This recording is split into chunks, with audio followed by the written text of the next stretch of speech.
What's up, party people? It's Keys Dan with RadioWhat.com, DJLittleRock.com, coming to you live in a living color from the Radio What studios. And this is my podcast, What Makes You Famous.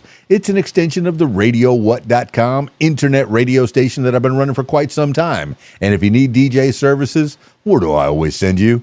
DJLittleRock.com. One more time, DJLittleRock.com. Check availability and get a free price quote, and maybe you could have me at your next event. You know I like to party with the people. The people need to be entertained. Are you not entertained? Let me entertain you.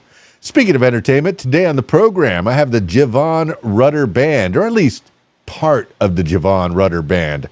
I have the title character, Jevon Rudder, and also Andrew Knox coming up on the podcast. So stick around for that in the next few minutes. This week's shows, I have two public shows for you. For the Video Dance Party Karaoke Jam. Friday night, I'm at my usual gig, the Video Dance Party Karaoke Jam at the Rab in Conway, Arkansas. R-A-B, the Rab. Every Friday night, or at least most Friday nights. That's where you'll find me, at the Rab in Conway, Arkansas. Video Dance Party Karaoke Jam, full bar, kitchen's open. Good food at the Rab. Real good food at the Rab. And then, and let's see. They have a pool. They have 10 diamond-style pool tables. In fact, they have a pool tournament on Friday night. So if you want to try your hand at playing pool and possibly make some money while you're doing it, you check out the Rab in Conway, Arkansas. And then on Saturday, I have a brand new show coming up. A brand new show. Also a Video Dance Party Karaoke Jam. And they want to do it every Saturday night, starting February 7th, starting this Saturday night. Yeah, I'm stoked. It's called Mr. Brews in Park Place. It's at 6000 West Markham Street in Little Rock, Arkansas. The people that have been asking, when are you coming back to Little Rock? Well, I'm back in Little Rock every Saturday night. There's a few Saturday nights that I have stuff that was already booked, but these people are so cool. It's it's a female-run business. How about that, ladies? So come on out. They have I don't know how many brewed. Let's see. They have craft 48 beers on tap, and it's going to go from 6 to 10. Great service and food, craft cocktails and wines. Reserve your table. Yeah, that's the Mr. Brews Tap House in Little Rock, Arkansas. Yeah, so excited. A brand new show.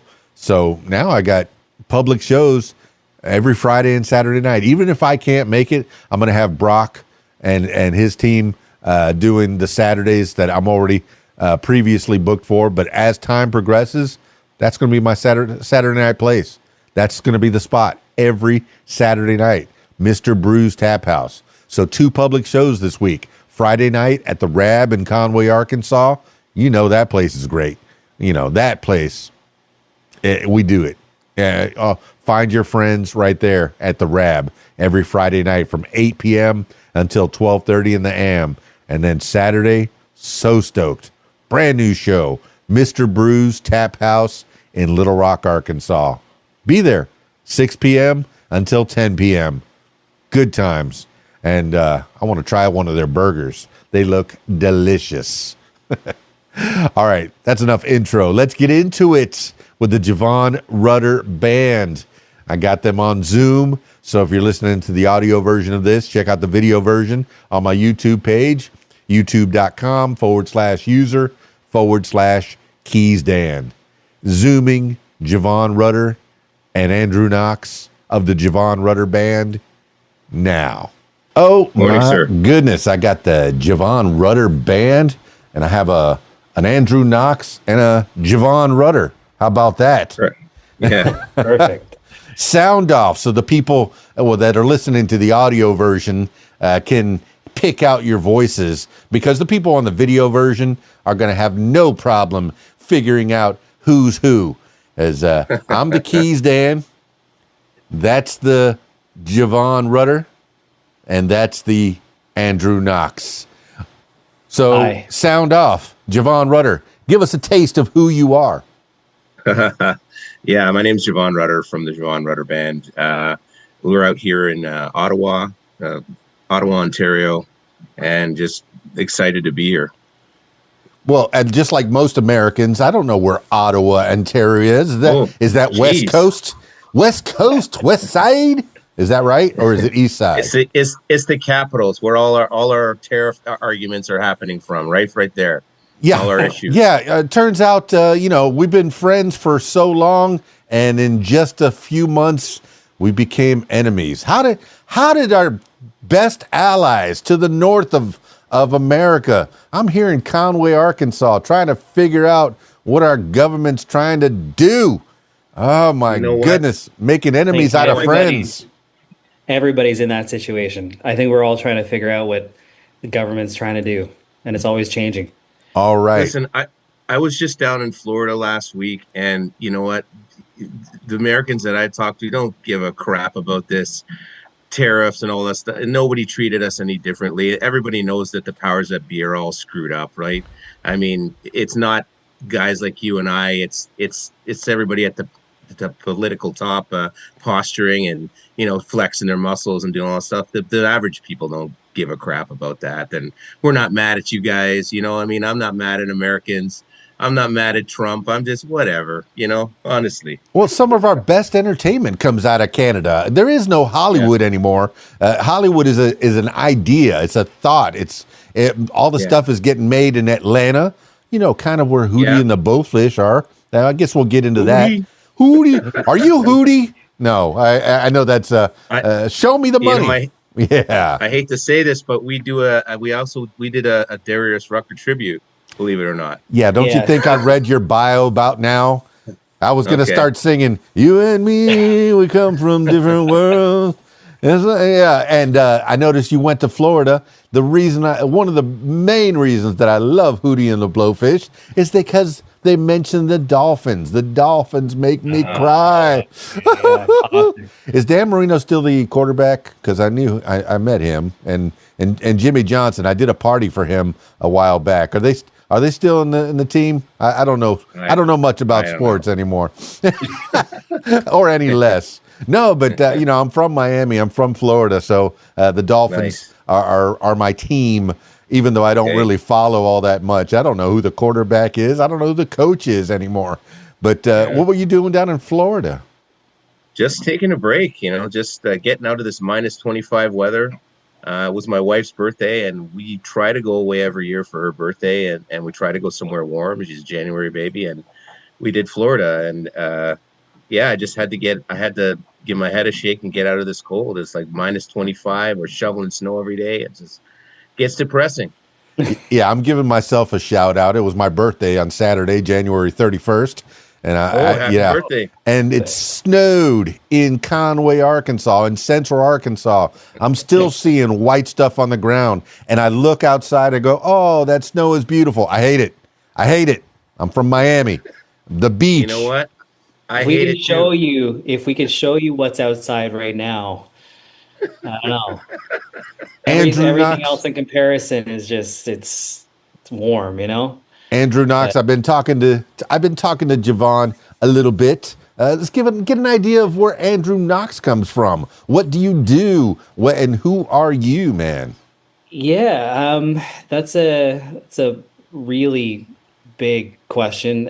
So I'm a keyboardist and a trumpet player and a vocalist, and most of my life has been doing the touring circuit, and I've won awards in different categories. So I'm in a couple blues bands, some hip hop, funk, fusion groups, and our newest project is with Jevon Rudder, and it's been a lot of fun. It's different than the stuff that I'm used to doing, but it's been giving me an opportunity to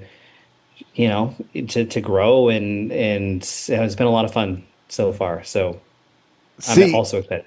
Every band needs a player who can play multiple instruments. Just someone who could pick up, an instrument and make a sound that you didn't think was supposed to be in this song, but you added that sound, and man, I like it. You know, something like that. Yeah. Maybe you throw a trumpet into a song that you never would have thought a trumpet should belong, or set your keyboard in a certain way that you can set different kind of synthesizing sounds. It's nice, man. So how many instruments do you play, Andrew Knox? Well, professionally too, but I sort of dabble in basically every instrument. I've been getting back into drums though, but drums was my sort of start, and now I know too many drummers, so just kind of putting myself in sections where there's just less people, you know? So many young men, when I was going to public school, when in my younger days, like to bang on their desks and think of themselves as a drummer. Usually it's that kid sitting in the back of the class. Yes, I was that kid sitting in the back of the class doing Owner of a Lonely Heart. And you know, the 80s, man. I come from the 80s, class of 86 rules. And any of those great drum beats, like that one had, you know, that break beat that kind of, that was different. And one time I remember a fascinating class when I did the Owner of the Lonely Heart and did that nice break beat that fill beat, and they went, "Oh, you did that one perfectly," and I was like, "Yeah." You know, when you can impress the students with your musical skills. Now I have no musical skills. I have a ukulele back here. I have to say ukulele since I just talked to a guy from Hawaii. I'm sorry, Hawaii. There we go. I have to say ukulele and Hawaii because that's the way you're supposed to say it. There's a harmonica back there. There's a full piano out there. I don't know how to play a lick, man. I have a guitar. I don't know how to play it. And I'm so sad, man, but I'm in awe of watching musicians play, especially when they have a whole band. I know that, Jevon Rudder, you do a solo stuff as well, which is probably a whole lot easier for you if you can just grab your axe and go busk somewhere or find a nice bar that needs a musical interlude. It's got to be so much easier to get on your own and go. Or maybe Andrew Knox, you go with your keyboard and set up someplace solo. But to get a bunch of dudes and dudettes together in one spot at a certain time, it's got to be, you know, it's got to be tough at points. But, you know, when you get to be more responsible adults as we are, we're a little more seasoned than some of those kids, those whippersnappers. You might show up at 8 o'clock on a Saturday night or a Thursday night at the place you're supposed to be and then go play together. But I know that you have, all right, what the Jevon Rudder band, what does it consist of? Because I know, you know, I guess you could strip it down to a two-piece if you're the White Stripes or two-piece. But three-piece is pretty much minimum for a rock band. But how many people in the band, and give them shout outs and let me know what they play. Yeah, we've got 5 total. We've got myself, who's lead vocals and guitar.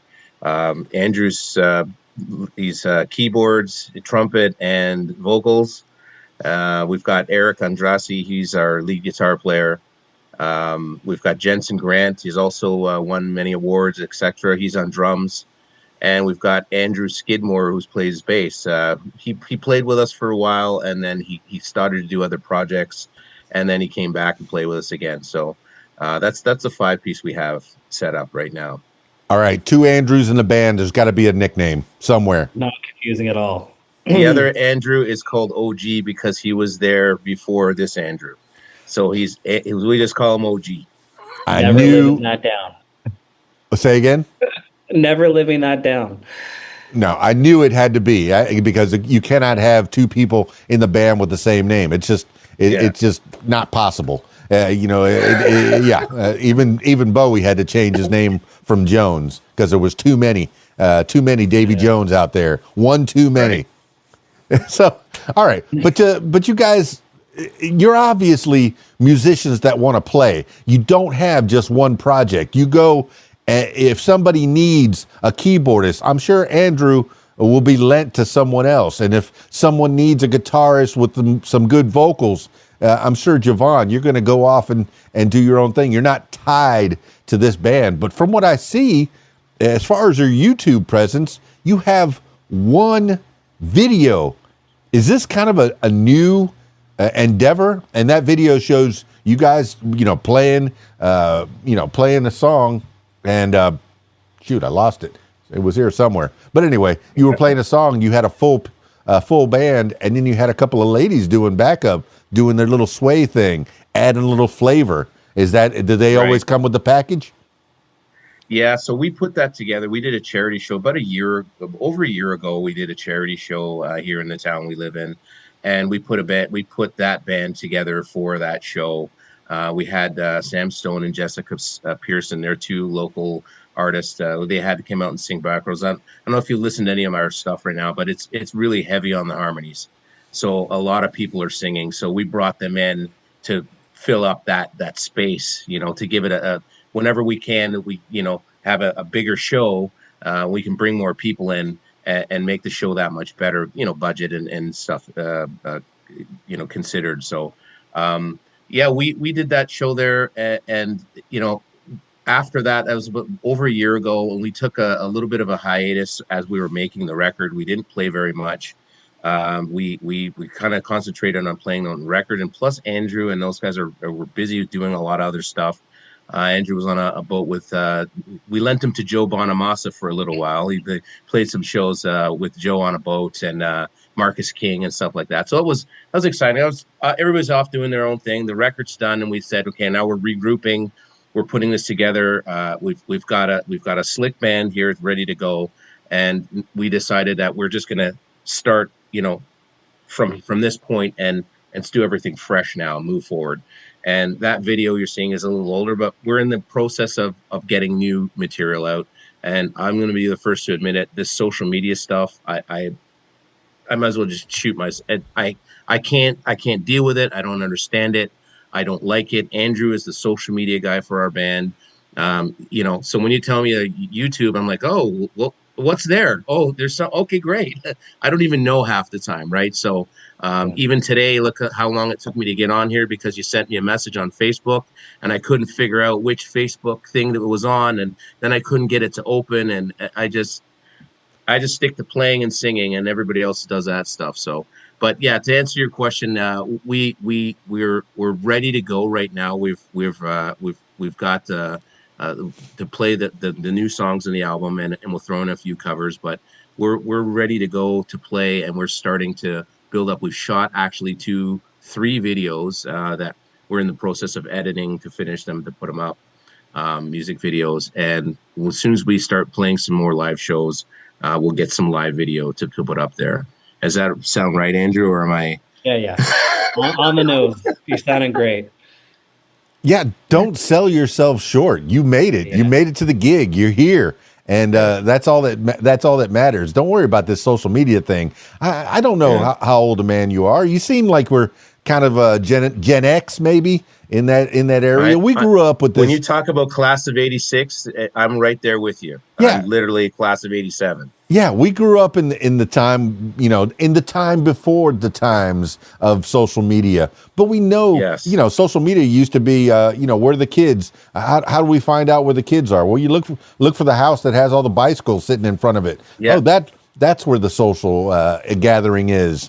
And maybe somebody had a video game. It's possible. I had my Atari 2600 with 40 games because my dad was a electronics engineer. And he pirated a bunch of games. I said it. I said it. I said it. It's just us. Don't worry about it. I'm sure the statute of limitations is up on my 2600 Atari with my 40 games. Of course, I played Defender way too much and Pitfall Harry. But that was a joystick and a button. That's all you needed when we were kids. That's all you needed. Mm-hmm. But most of the time, we were outside anyway. Because Mom, Dad said, get outside and don't come back till the street lights are on.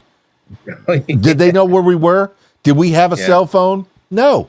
And just one generation, my sweet daughter never went outside. Never went outside. Come on, man. You had to go out, find something to do, go play with a stick and a rock and climb a tree and get in the dirt. I think there's a reason I never got COVID is because I ate dirt and bugs. And when I was a kid, I think I developed my immune systems. That's what we did when we were out. I was out in the Everglades, jumping gators with my bike and later with my all-terrain three-wheel vehicle. I had a Honda three-wheeler. Yeah. I mean, but tell me about your childhood. What is an Ontario? Or have you always been in Ontario? And what does a young lad in Ontario do to get himself into mischief? And we'll start with Andrew on this one.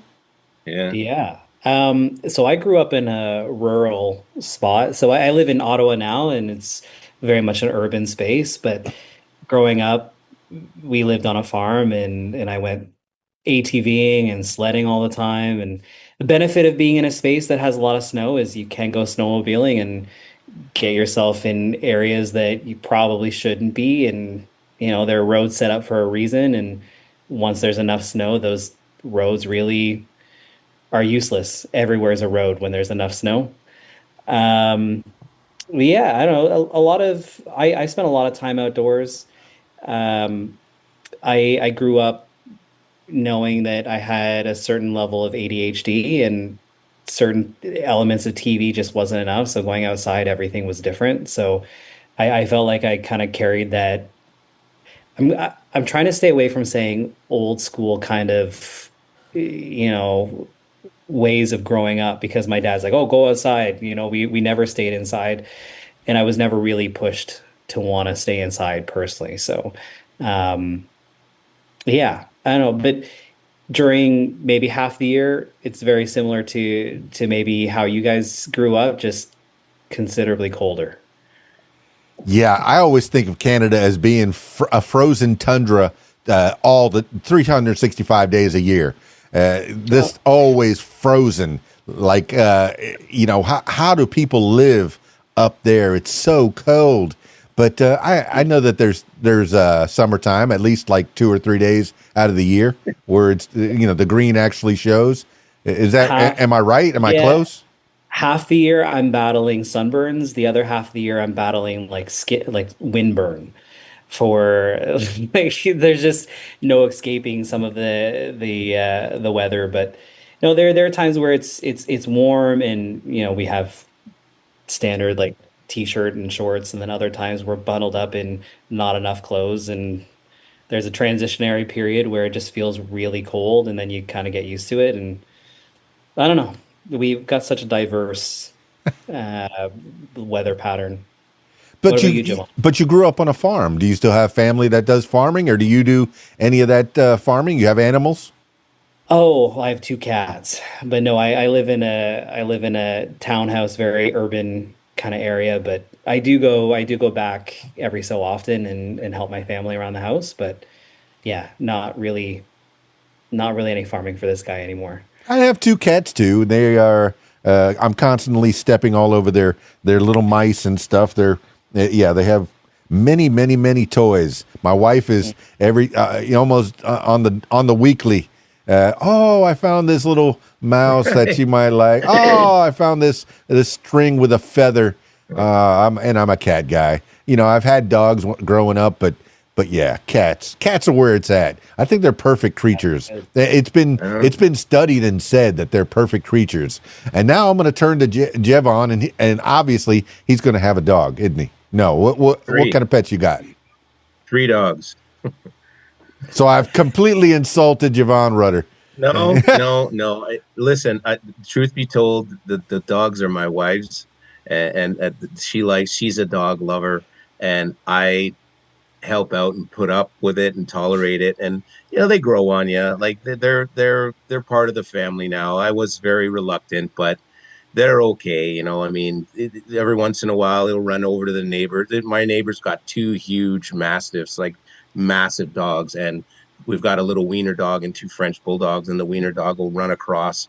Then I'm like, I don't even want to go into that backyard to get this dog because I might get my ass munched going there to get him. So, but other than that, they're fine. I mean, I don't have to do a lot of maintenance with them. That's the wife. But you know, I'll walk them every once in a while, and I'll let them out, and they'll sit with me on the couch. So, yeah, I mean, my son wants a cat so bad, and we're just I don't know if they'll get along with the dogs, but anyway, 3 dogs is what we have, and we. You know, Andrew will know. Andrew comes in and he sits over when he comes over, and he said Yeah. lets the one sit up on the bench when they're not supposed to, and now he's up here all the time, thanks to Andrew. You know, things like that. But I mean, I guess you don't have that issue with cats because they just kind of do their own thing, right? They don't. You can't really train them, and they just kind of they're independent, and that's.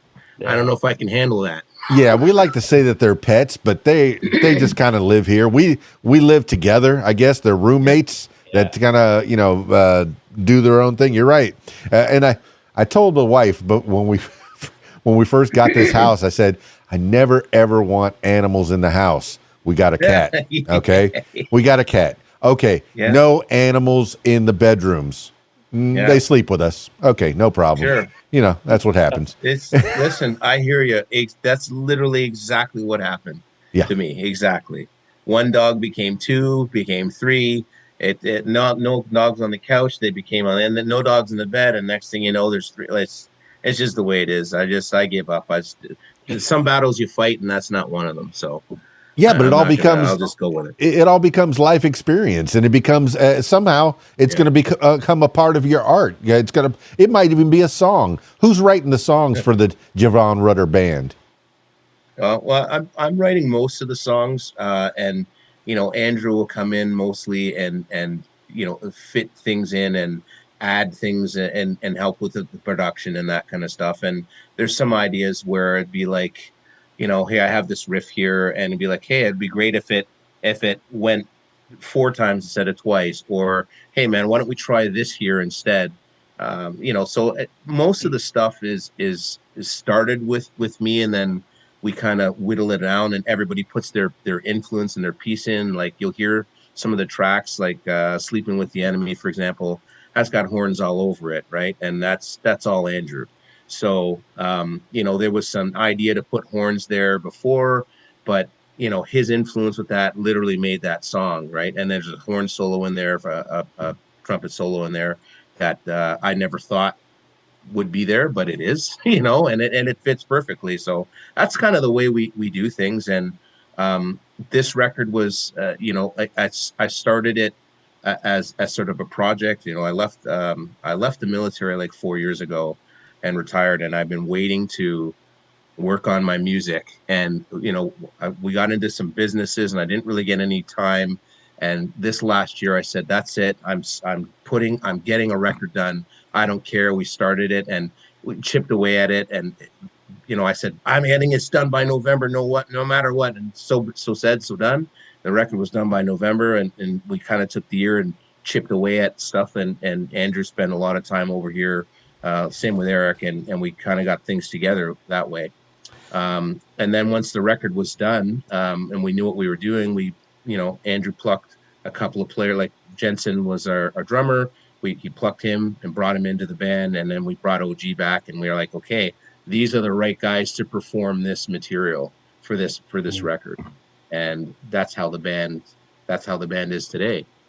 Well, just from Minus a few context, shows, of course. It leads me to believe that when you were a kid, maybe you were playing music, and then you went to the military. Were you a lifetime guy, or you retired from the military? Yeah, so all throughout, you know, I guess my musical career, I was in and out of the military. I was in the military for 15 years. Excuse me. And I was doing music. You know, I was originally a drummer. I started off my career as a drummer, and I played in some bands. I did some touring. You know, that dried up. I went into the military, but I kept doing the music. I put a record out in 2007, which, you know, the record company sat on it, didn't do anything with it, and I kind of got really discouraged. And I stayed in the military, and I said, you know what, I'm going to give this another shot when I get out. And I got out in 2020, and I started to play and dabble and stuff, and I never really took it really focused on 100% into it, but until 2025, maybe like March. And I said, that's it. I'm gonna do that. And of course, we had Eric and Andrew at the time. We were playing together and stuff. And I thought, this is exactly what I want to do. I'm going to get this together, and then once the record's together, we're going to go out and tour, and we're going to have some fun, and we're going to play. It's going to hit the radio, and all will be great. So that was the plan, right? So, and we're sort of in the middle of it now, and we're hoping that we can get out and do some touring, and maybe we'll get down to Arkansas, and you can get up on stage and play a song with us. Who knows, right? I have a Hawaiian nose humming. I learned it from George Carlin. I think. Can you give us an example? Yeah, I did it. I've done it on the podcast before. I was talking to a fella from Jacksonville, Arkansas, but he moved to Hawaii, and his name is Dan McLaughlin, and he calls himself Mr. Mac, and he. Uh-oh.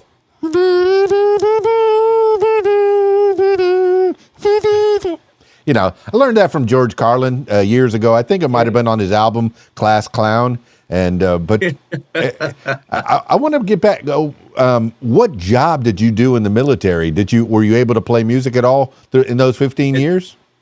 I'd play music while I was on leave and that kind of thing. But I was an artillery officer, so I'd spend 10, 12 weeks in the field or whatever. And actually, when I made my record in 2007, I would sneak off.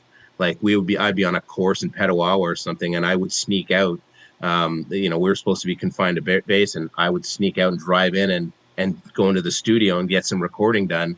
And everybody would cover for me. It was really cool. Like they'd cover for me, and I'd go in on the weekend. I'd sneak out at night. I'd drive in. I'd do my session, and I'd drive back the Sunday, and like nothing had happened. Like I never left. So I did probably 50% of the record that I did back then while I was in the military on the weekends and whenever I had leave and time off and that kind of thing. And I was working with a friend of mine that helped me with the logistics of that. So traveling it's about a 6-hour drive from Petawawa to Toronto where I was recording. And that was something that, I never really stopped doing the music. And whenever I do, for periods of time, something just doesn't feel right. Like my life is just not the same. It always seems to circle back to, something's missing here. Something's missing here.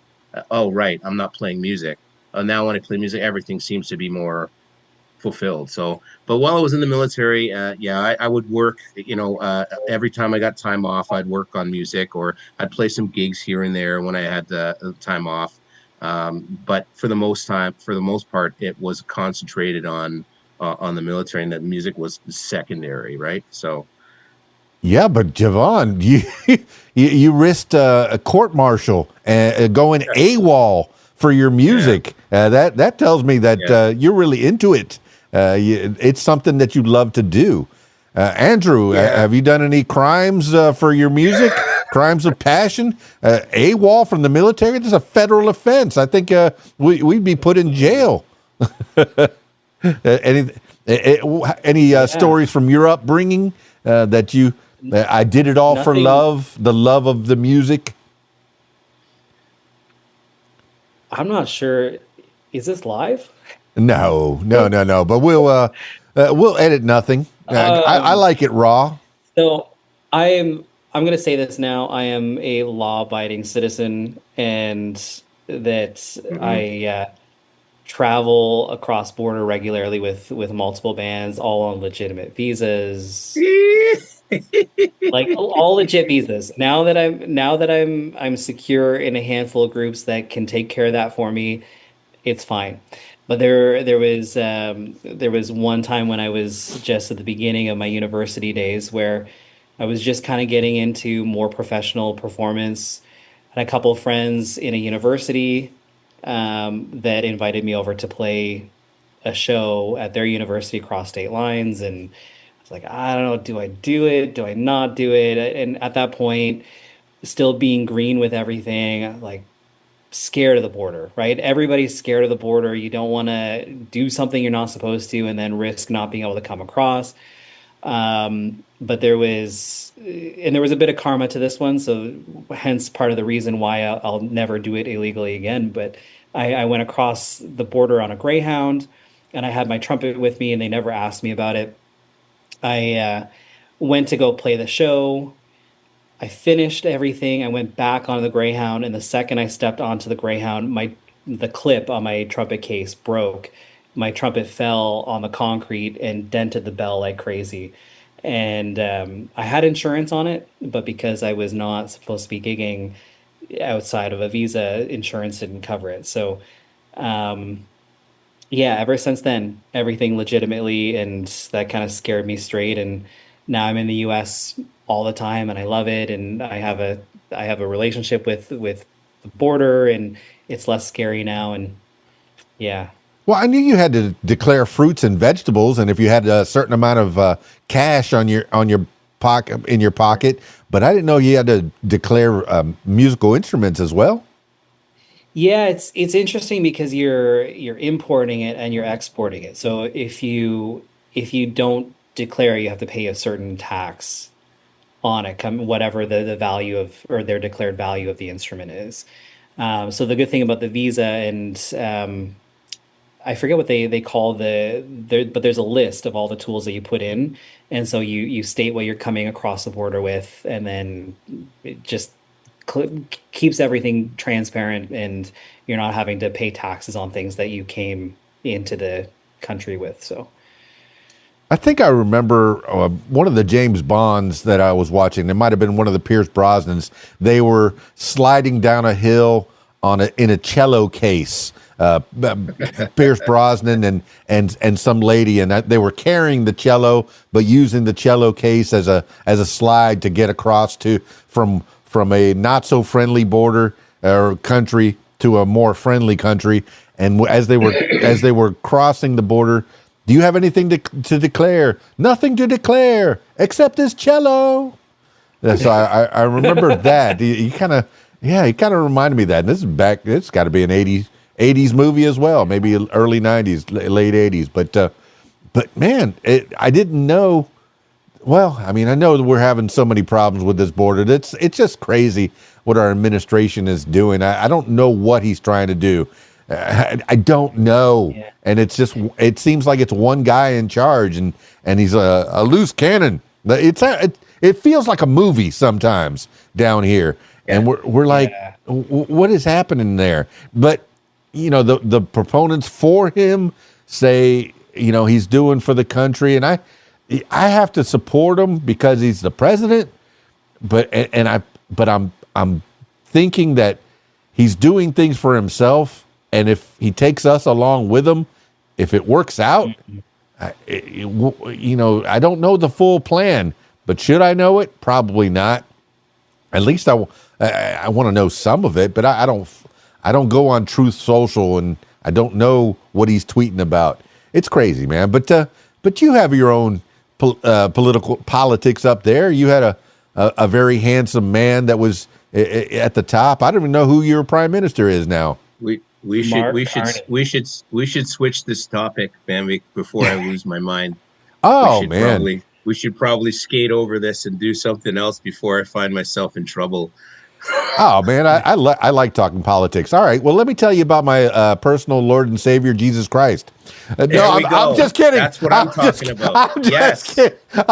Yes, there we go. Finally, yes. I was born into I log out just now. Yeah, I was born into a Catholic family, and now I'm an American. You grow. That's another George Carlin bit, because he said, I was a Roman Catholic, now I'm American. You grow. Your president is a gangster, man. There's no other way to say it. He's a gangster. My gosh. You just got to go with it. It's like, okay, this is what's happening. Sure, man, whatever. What are you going to do? Yeah, I guess the name of the game is you don't make billions without stepping on people. I hate that. I hate that, man. How many billions do you need? How many millions do you need? I think maybe one or two, and I'll be okay.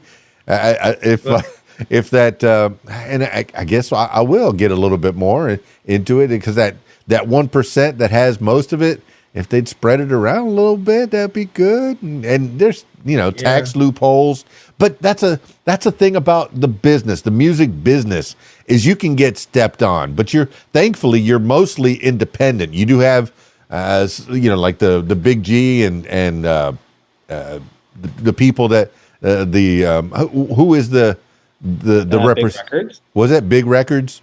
Big Records, yeah. Big Records, they're helping you to get your name out there even more, and I think they might be setting up some shows, and there's some television involved. And I've talked to a lot of the people that they've sent me, and I'm fascinated, and I believe that Big Records is really, maybe they make a couple bucks, but they really do put the effort in to get your name out there. They're setting up podcasts, for example, something like this, an interview to where, yes, I could be playing music the whole time, but they can go to your social media that Jevon has little to no idea about, and where Andrew has posted a nice video or put a link to a song.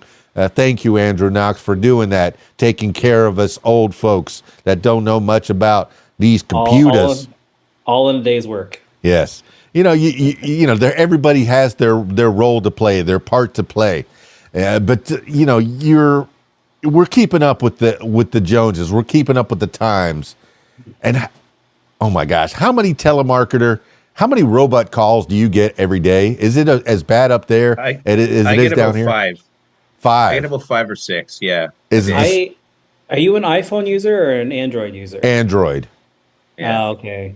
I'm not usually the person to be like, oh, you're, push for one or the other. But as an iPhone user, they have a new thing now where if the number that's calling you isn't on your contact list, it'll ask them for a reason for calling, and they have to physically answer the question or it won't go through. So it might be a reason for me. Yes, I started off with having anywhere from like 5 to 10 random phone calls in a day. Now I generally have one. Yeah, I get up to 20. Yeah, sometimes it'll catch like a little bit of the automated portion of their call, and you can tell if it's the automated portion because it'll catch them halfway through a sentence, and I just won't answer. So it's been a game changer. Yeah, it's automatic. It's AI, and there's another topic that's been coming up, a kind of a through line over the last few months that I've been doing this is AI. It's coming for you. Songwriters, movie makers, writers, bookmakers, it's coming for you. Anybody creative, even, I don't know, a podcaster, the first AI podcaster, it's coming. It's around the corner somewhere where you'll have an AI interface that'll be talking back and forth to you. Will you know it's real? Will you know it's real? Hey, hi. I love it as a tool though, right? Like, you look back 20 years ago and thinking about things like auto-tune voicing and people saying, well, no one has to be able to sing to make a hit record. And though like there are implications to having auto-tune, right? Our idea of like the idealistic performance of a record and it not necessarily transitioning well to a live setting, but I don't know, sometimes you're like stuck on an idea. You're like, I really love this horn line, but I've got it somewhere sitting in this part of a song. You're like, I don't entirely know how it fits. And so getting an outside sort of neutral perspective, saying, oh, how about you do something like this? And that's totally just AI taking everything and sort of making your idea cohesive. I think using it as a songwriting tool, or even a way to help with things like social media, I think it's great.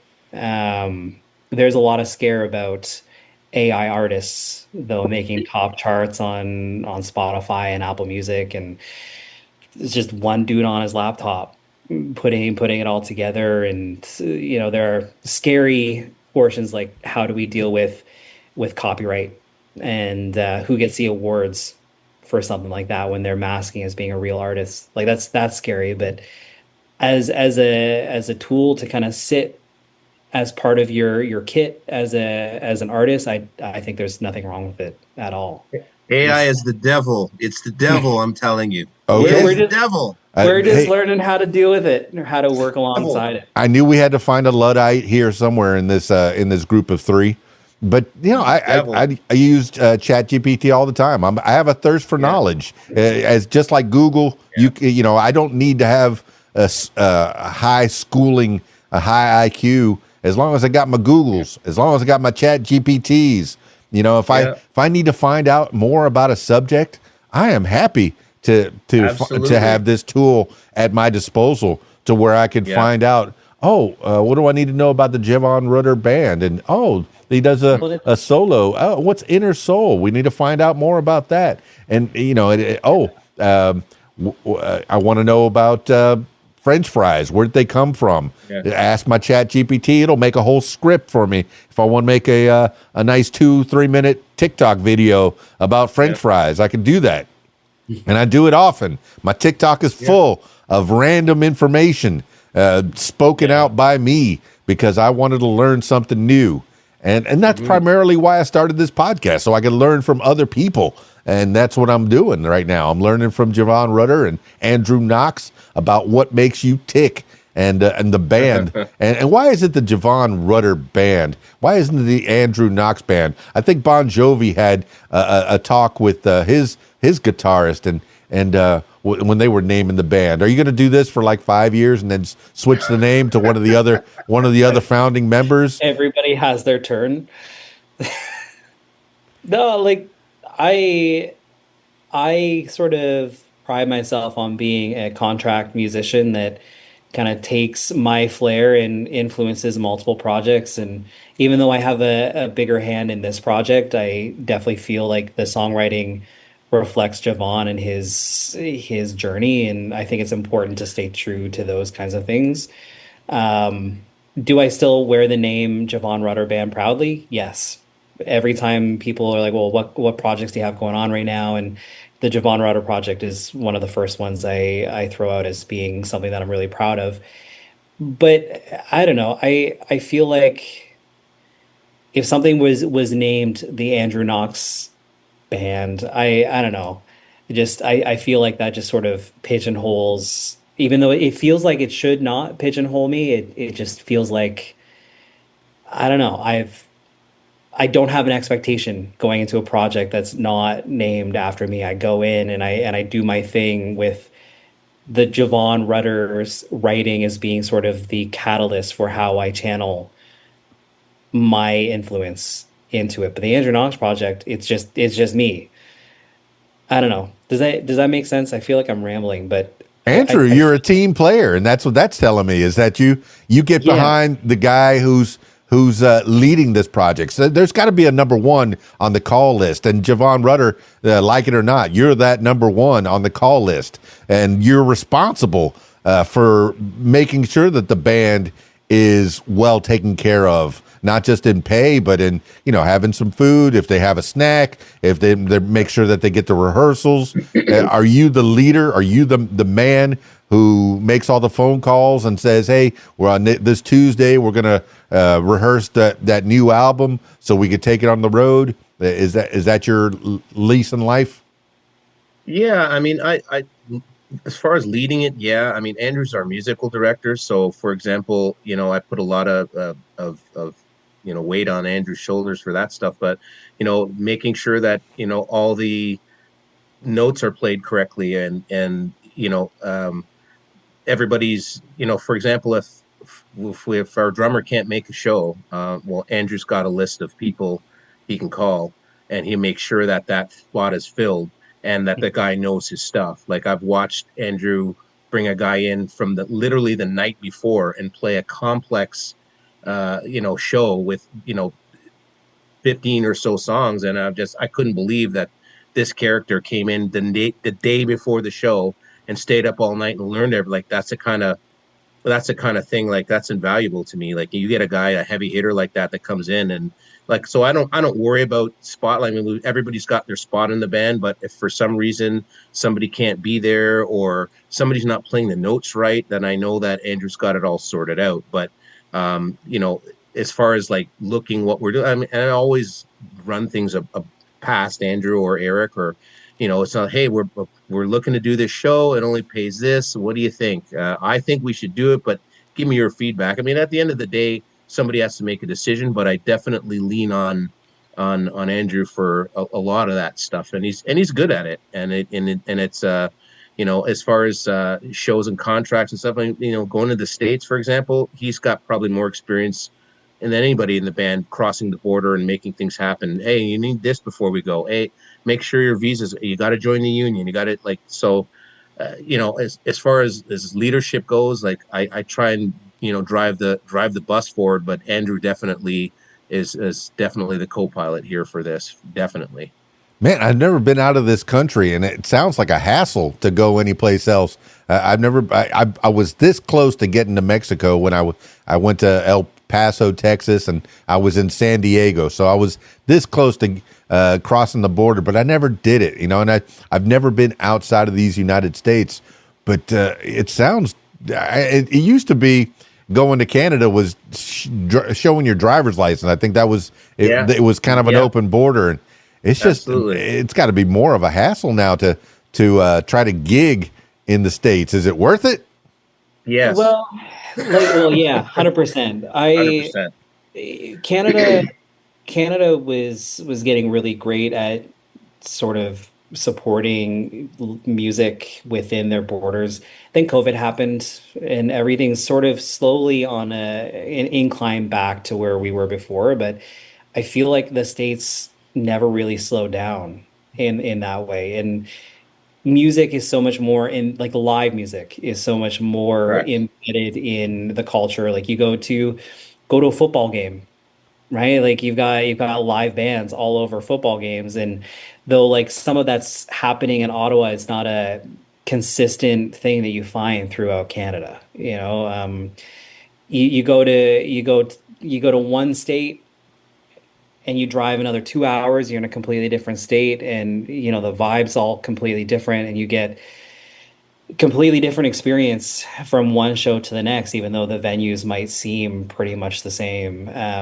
Canada well, Ontario is a little bit better, but you go into other provinces and you're driving like 5 or 6 hours just to get to the next bigger city. And though the music scenes in those cities are probably really great, there's nothing in between. You can't do like a week-long tour and fit multiple shows in a day. You're maybe maximum doing one show per day on sort of a tour route.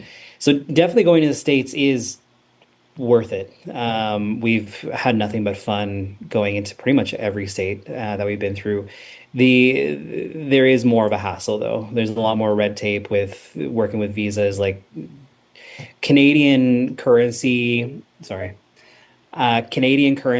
for a visa is about 4,000 just to get. So you have to make sure that you're booking enough shows to cover that and still be able to pay your musicians. And then there's fees for logging in all of your tools. So I think for the carnet is what that list is called. And generally it's about 500 to process the carnet. And once you've made it past a certain amount, you have to pay another fee. And there's now a new rule as of last year where we can't take merch across the border, just because there's so much more possibility of being able to just pocket little pieces of cash, right? If somebody doesn't pay by card, you don't really have to claim it, because cash is king, right? You can spend it before you even go past the border. And like, I kind of understand that point to an extent. So there's a lot of hassle to play to the States, but I would say that pretty much every single audience member from every state that we've been through, it just feels that much more appreciative of what you're bringing. Yeah. And the payoff long term is just so much more fulfilling than, not to say that Canada doesn't have great experiences. Like, Jevon and I played a show in the summertime deep in Quebec. It was this really, really French backwoods, like, it was a drag fest where it was drag racing semi trucks, and we were playing our Darius Rucker, Hootie and the Blowfish tribute, and this unexpected place you drive up, you're like, man, there's nothing here. Like I don't know what to expect. And Yeah. there you show up and you play to like, I don't know, must have been what 3,000 3,000 people in this tent, and the vibe was incredible. You know, like there's a lot of things like that, and I feel like you have to spend more time looking for it in Canada, as where Yeah. US has established events that happen, and people are drawn to that. Like it's already well known, so you go out of your way to get there, but you didn't really have to spend that much time looking for it, you know? Andrew, it is such a hustle now. Ever since the turn of the millennium, that people used to sell albums. That was the standard of how you measured your successes. Oh, I sold 1 million records. Now you sell what? A stream?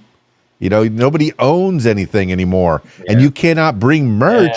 What happened? You know, you at least somebody could have bought a bumper sticker or a T-shirt or a hat. That's where people are making their a lot of their money. The live shows, but you are all right. I remember I was and 2 turntables and a microphone. That's all I needed to do a gig, and a crate full of records from Tower Records or Peaches Records, and that crate was all I had. But now I have to buy every song ever made. I have to be at the ready and have the Apple Music all up, and somebody asked me for something. Oh, I don't have that one. Boom, $1.99. I got it. You know, or $1. I got it. But are you making any money off album sales? I see you're making albums, you're making music, but the only way to really earn a living, and this is the business side. I want to teach people that are listening to this and watching this video, or how are you making a living doing this? I was on a record with an artist that the song went gold, which I was ecstatic about. And the thought behind releases is not how much money am I going to make on it, right? Like the idea of a album, it's a portfolio piece. It's a loss leader in what you bring to the table. The real experience is in the live shows. But if it gives sort of an idea of how much money it makes, I think I only ever made like $100 off that track, and my contribution to it wasn't huge. But generally, as a contract musician, you get about usually 5% of a release, and so that's probably stating to about 5% of a track that went gold in Canada, which I'm not sure what the threshold of listening is to get to that point, but like it was all over top 40 radio, and I really didn't see a lot of money from that track. Yeah, I suspect it's at least 100,000 units, but that's the pivot. You know, as technology changes, we talked about AI, but even before AI, the streaming has changed the music industry so much, and even the movie industry. I used to have DVD after DVD. I don't own any movies. I don't own anything. It's all streaming. I don't own any songs. They're all streaming. I mean, yes, if I buy them, I put them on my hard drive. Do I have a physical copy of it? At least I bought it. You know, that's you know, as a professional DJ, I have to buy the music. Yeah. I love the vinyl's coming back though in such a hard way. I don't. Really? I don't. Okay. I had two techniques with my Denon mixer, and I was, you know, I had a lot of fun making sure that, you know, beat matching, and I was the DJ, and I had an MC that would rap over the loops that I would, I'd have two of the same record going back and forth. Now I press that button, boom, there's your loop. Oh, I have a vocal drop. If any song at any place, I can hit that vocal drop, and it's an instant. It's a music bed, and I hit that vocal drop every time I want to make an announcement. I turn it down a little bit, hit that vocal drop. All right, party people, make some noise. Boom. Yeah. Put that, and put that back on.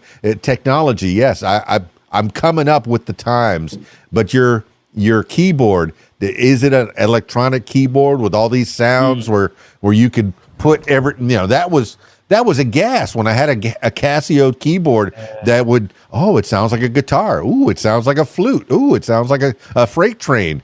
That was technology back then, and it grew. I have a Roland now that there's a cloud service that you can subscribe to, and you get access to every single synthesizer sound that Roland has ever come out with. And it's crazy how accurate it sounds. Like there's always like a lack of grit that comes from a digital sound. So like if you've had the opportunity to play the original versus the synthesized one, you might be a little disappointed, but the sounds are impeccable, and it definitely opens up the realm of possibility for songwriting and performance. But yeah, technology, man. Yeah, you say cloud service. You don't own it. I have Adobe Audition right back here doing the recording the audio. I own that copy. But now if I wanted to upgrade that Adobe Audition, we have a cloud subscription monthly. Sure. Cloud subscription. Cloud. I never own it. Yeah. I have Adobe Premiere. I had to stop at 15 because I cannot own anything further. It's all cloud subscription. I don't even have my cloud set up on my computer. I have hard drive after hard drive, my own physical copies that I have all my podcasts and all my music. And I'll drag those little hard drives with me because I don't want to be in the cloud. It's too much like the Terminator, man. I know. Eventually, my kid's going to be in the cloud. My children, my grandchildren, they will be in a cloud, and they will never own anything. I don't know. What do you think, Jevon?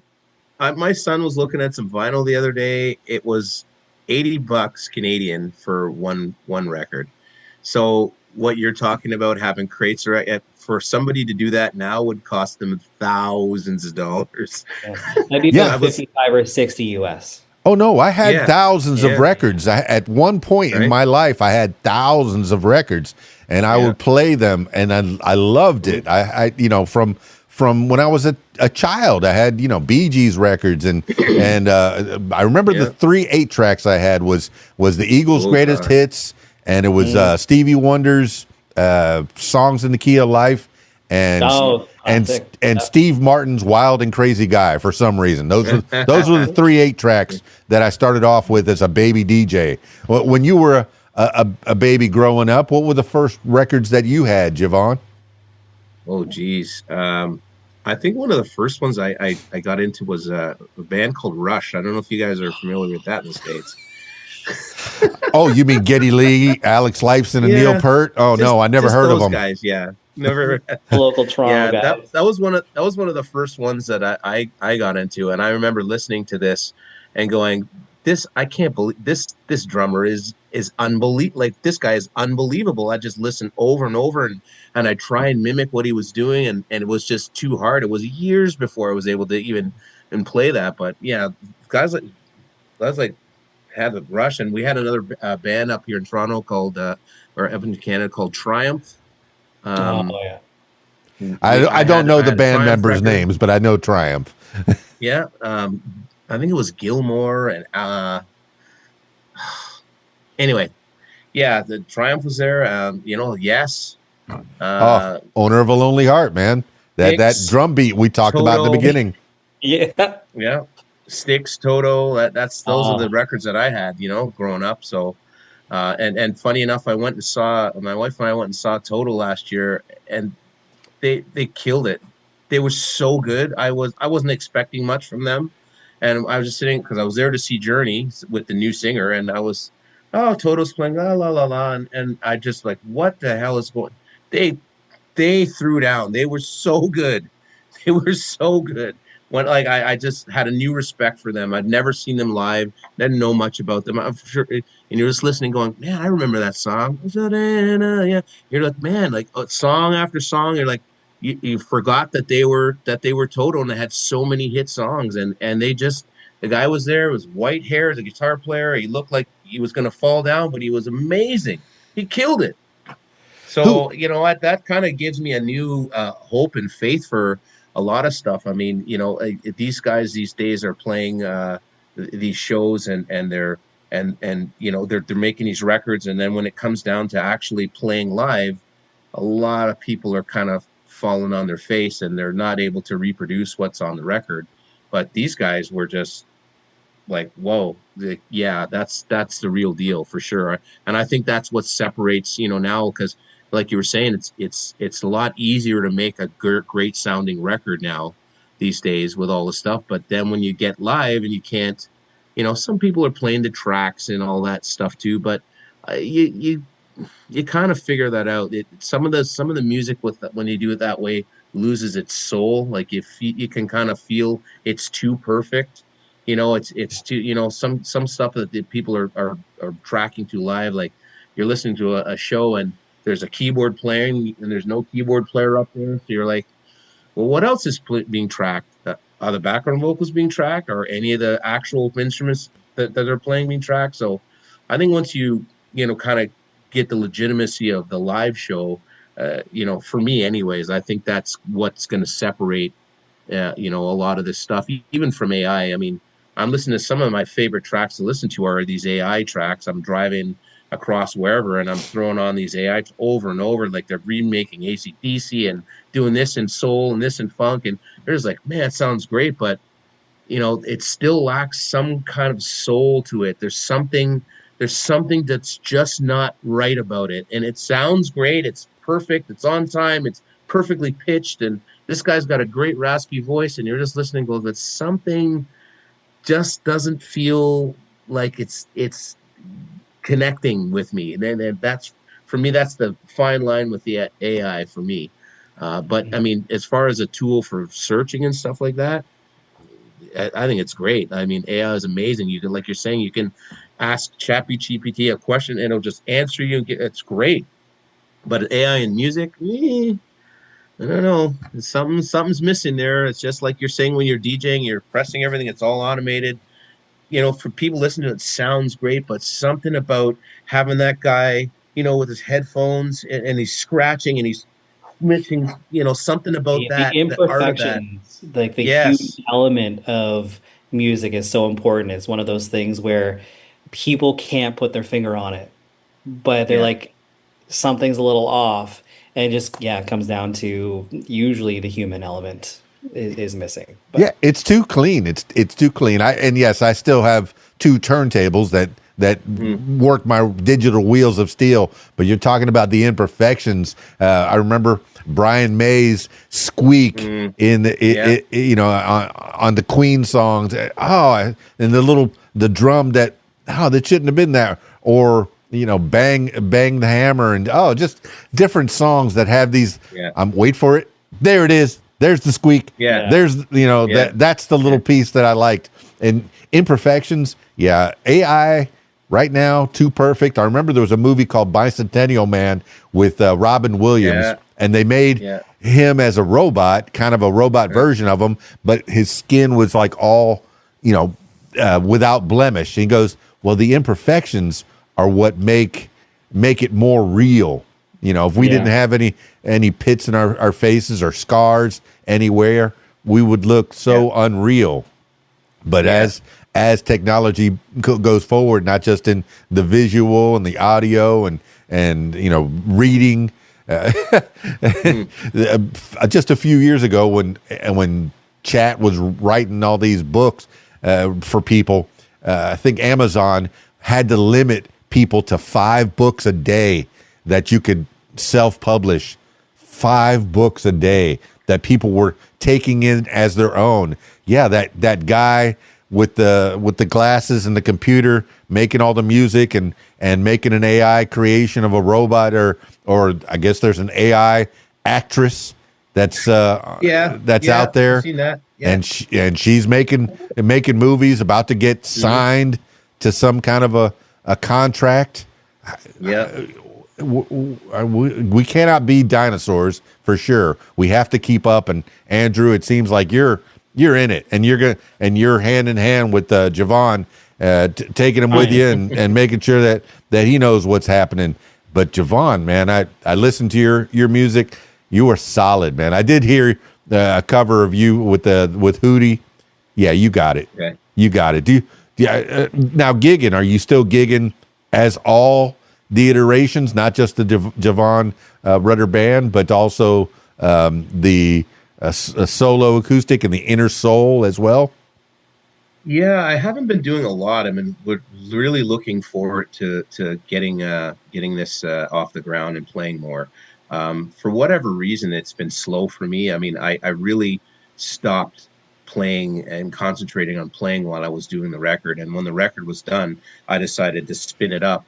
You know, in theory, I should have probably started in late summer because it seems that there's a bit of a lag. It's 2 or 3 months to book a show now, looking forward. So I'm looking at booking into like March and April right now, and June and May and stuff like that. So that'll happen. That'll happen.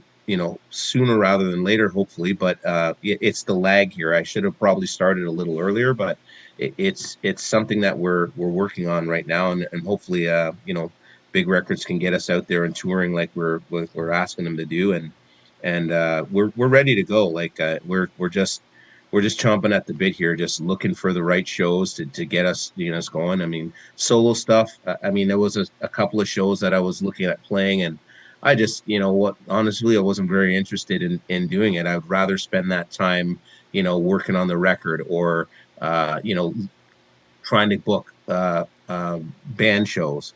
The solo thing was just a way to keep me busy, keep my chops up, play in a little local pub or something like that, which was great. But it's the focus now is getting the band out there playing.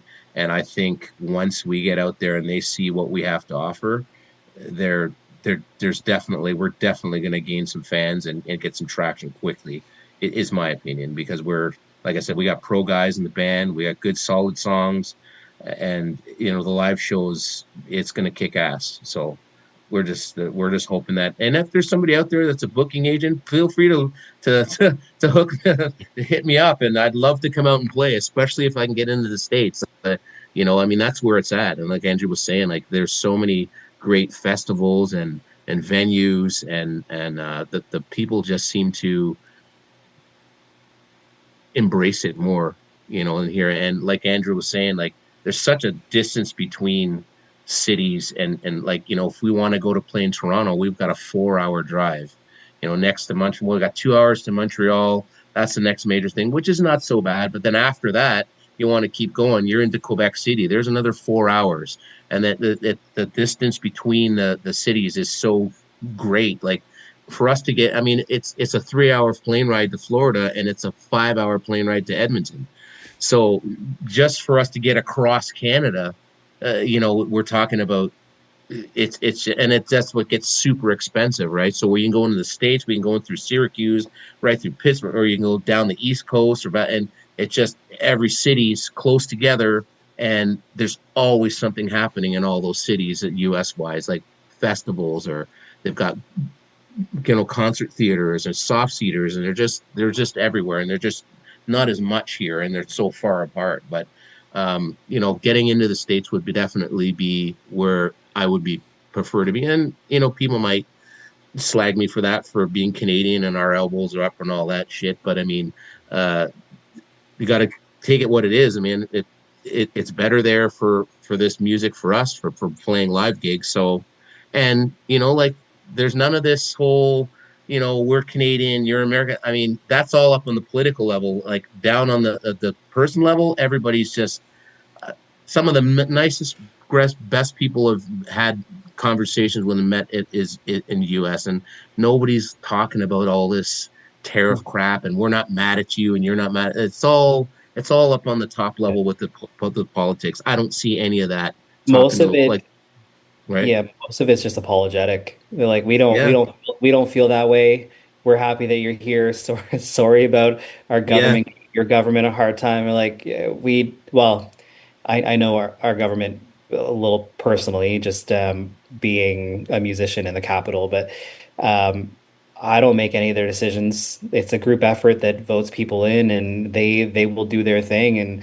And being in a democracy, once we've made our vote, we are allowed to distance ourselves from decisions they make that we might not be in support of. And I don't know. There's just, most of it's just been really welcoming, and we're like, sorry for our government. I hope you're having a fun time here. Like, we're having an incredible time here, Yeah, and we can, those decisions you didn't make, it's the decisions that your government made, and we're not going to hold you particularly in personally responsible. personally Yeah, responsible for that. Like that's, there are totally separate levels, like you've got your personal, you got political, and they do not mesh, right? They don't come from the same avenue. So yeah, nothing but fun. And yeah, we look forward to getting back to the States, and Yeah, hopefully we can I don't think music and the arts has any borders anyway. I've never heard anybody say, "Oh, I only listen to American bands." And if I ever did hear anybody say, "I only listen to American bands," I would probably shun that person. I'd probably step away from that person. I give them a good 6 foot distance at least. yeah. You know, but they probably have something else going on in their lives, yeah, there's something happening there that I don't want to be a part of. I've imported Queen's my favorite, and you mentioned Rush. Neil Peart, I think he gave it up to Karen Carpenter. They asked him what's it feel like to be the best drummer in the world, and he says, you have to ask Karen Carpenter. Because that's like the meme that's been going across my TikTok feed, and I watched Karen Carpenter do her thing, and wow, she's a fantastic drummer. Sure. But as we let's land this plane a little bit, because I don't want this to be the last time that we talk, but I've had a fantastic time talking to you fellers. But tell me about the gigs that are coming up. And, you said that you made a record. It used to be you make a record and then you go tour that record. So it's time to go tour that record. Way past time to go tour. We're in the middle, like we're still, so this record's released, but we're still in the middle of making plans with big records, and there's other things that come out with the release. We're in the middle of making music videos that will help with visuals for booking. So we are still in the booking phase. This project is very new. It's starting off with really strong feet, and we're really excited about it. But it's looking like a little bit more local shows while we're working through the tour routing of more international travel, and like there's nothing officially released yet, but the whole thing, with big records, I'm kind of, like I said, I was an old school guy. So like you're saying, you make the record, and in my mind, you're touring them, but they're in their mind, okay, you've made a record. Now we've got to shape your social media and everything. So when you do go out, it's all a whole, this is a step in a process that this is new to me. So, you're making the record, and the focus now is on, they've got a single out. We've got a single called Half the Way Out. They're pushing that to radio, and it's not traditional necessarily radio. It's like playlists and, the sync licensing and things like that. And they're looking for getting the social media sorted out. Like, I'm the first one to say it. I'm horrible with the social media. So we got to get this sorted out before we get you out there. For me, I like, yeah, whatever. Just get me out there and play. Like, do whatever you have to do. I don't care about that. Once you get me out there, I'm going to get social media fans, because they're going to see our show, and then they're going to follow us. And it's kind of, chicken and egg thing, or horse before the cart. So once I guess they're satisfied with that, they're going to look at hopefully booking us a little. They're looking at booking some stuff right now, but I think they're going to get a little more aggressive with it once they get the social media aspect, or once we get the social media aspect to where they're saying it needs to have a certain amount of numbers and algorithms and whatever. Just give me the show, let me play, and I'm going to kick ass. That's all I know, right? So I'll leave it to them, and I'm trusting the process, and I'm hoping that what they're saying is accurate, and they're going to get us out there sooner rather than later to play. And in the meantime, we're just going to try and find a few shows just to keep us warm and to keep everybody engaged. But yeah, we're just ready to go. We're chomping at the bit, anxious. So we'll take the gigs as they come, and we'll go out and we'll do it. We'll play it and kick ass. Yeah, it was so odd to me the first time I went to a booking manager at a venue, and I said, "Hey, do you need somebody to play for you on Saturday night? How many followers do you have on Instagram?" Yeah. What? Yeah. Yeah. I know. I don't understand it because I guess for me in my mind, I look at, okay, if you have a certain amount of followers and you're playing a show, well, if I'm playing a show in Syracuse and all my followers are in Ottawa, why does that matter? It I doesn't. mean, someone will need to explain it to me that knows this better than me, but I don't see how that has anything to do with anything. What happened to, hey, this person has a certain level of talent. I've seen them play, and I'm going to put them in there and let them do their thing. There's festivals and all sorts of stuff that's available for that. So Yeah. anyway, I'm going to There's trust the process, No, and hopefully, I think there it's are the other suits that are grasping to keep their jobs, because it used to be album sales were the measurement, yes. and now it's we don't have album sales anymore. How about followers on social media? Yeah. That's the Yeah. pivot. Airplay was a big one too. Airplay used to be a big one. Like if you had a top 20 and something in the top 20, you're easily able to get a show at just about anywhere that was playing, and people would come out and see you because they heard your song on the radio. Yeah. And now it's just with YouTube and all that stuff. It's now, how many views did you get on that song, or how many people have downloaded this, or how many streams did you get out of it? And I don't know. It is what it is. Old man corner right here on Yeah. the What Makes You Famous podcast. I hate to sound that way and date myself and everybody. I can't change that. It's just, yeah. come out and listen to me. Come out and listen to me sing, even if it's with an acoustic. Then you're gonna know it's the real deal, and all this social media and stuff won't mean anything once you see that. So that's just my opinion, right? Right, No Andrew? doubt it. Yeah, social media, in my experience, is just dependent on the genre that you're playing. Like Yeah. I tour with a blues band that most of the audience members are pre-social media, so they don't give a crap about social media. Yeah. And honestly, the fact that we come from Canada, that sort of the idea that we're from outside of the country is also something that encourages people to come out. You're like, oh man, they're good enough to come to the US all the way from Canada. We got to see them.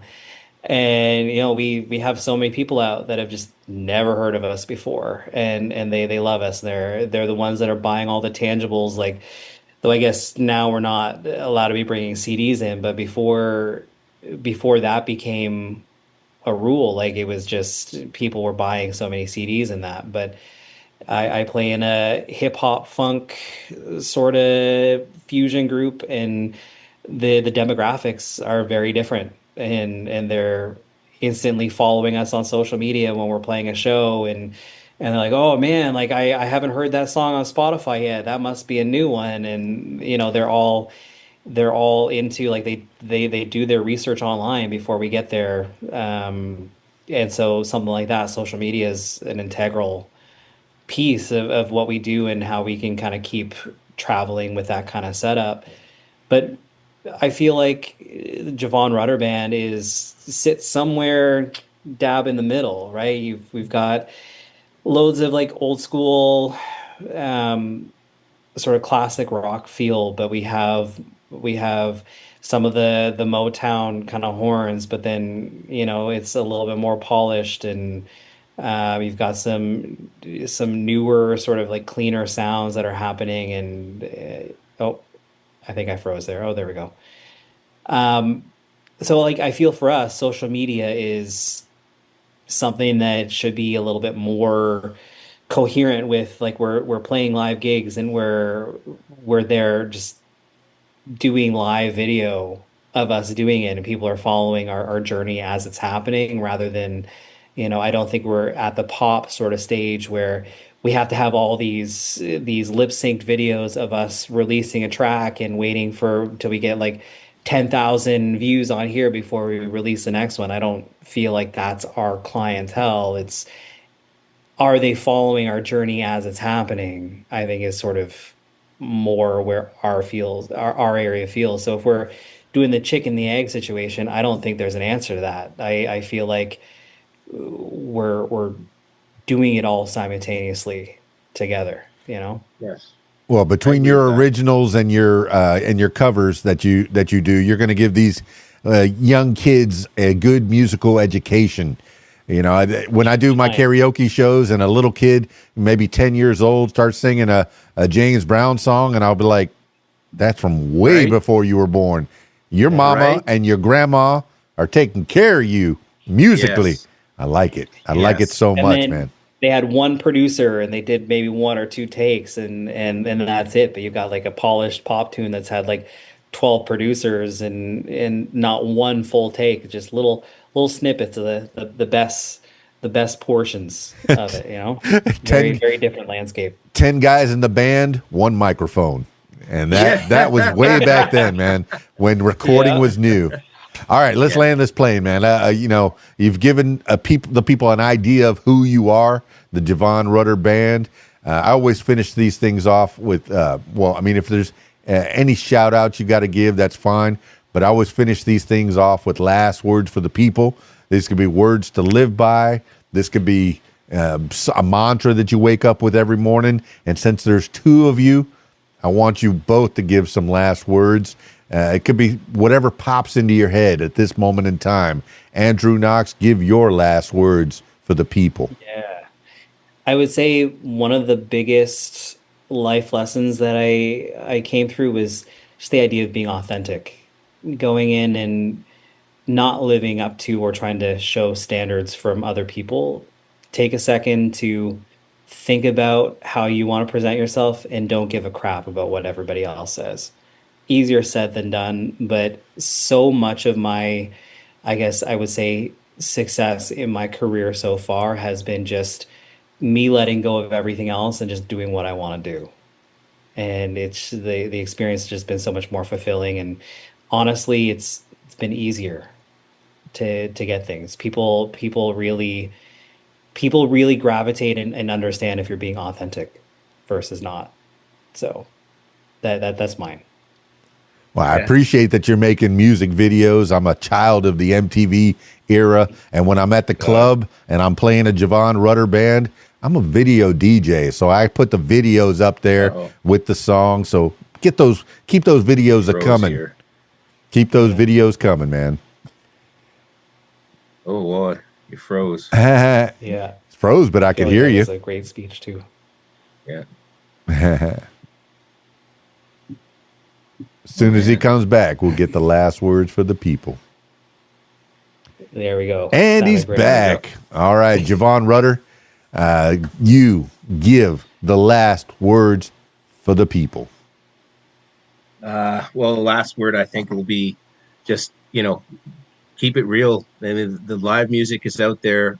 Get out there and support it. I mean, I think, music is in a really pivotal time right now with all the stuff that's going on, and I think people want to see something, like Andrew was saying, authentic and real. And when you come out to a show, for example, with us, it's an experience. You're gonna feel it. We're gonna take you on a journey. You're gonna be there with us, enjoying that thing that you're not gonna get anywhere else. You can get so many things in your bedroom and your living room now. It's all instant. But you can't get that live music like that unless you get out and experience that with people. Like, that's why I think these festivals and these things are so popular and so important right now, because everybody's stuck at home behind a screen.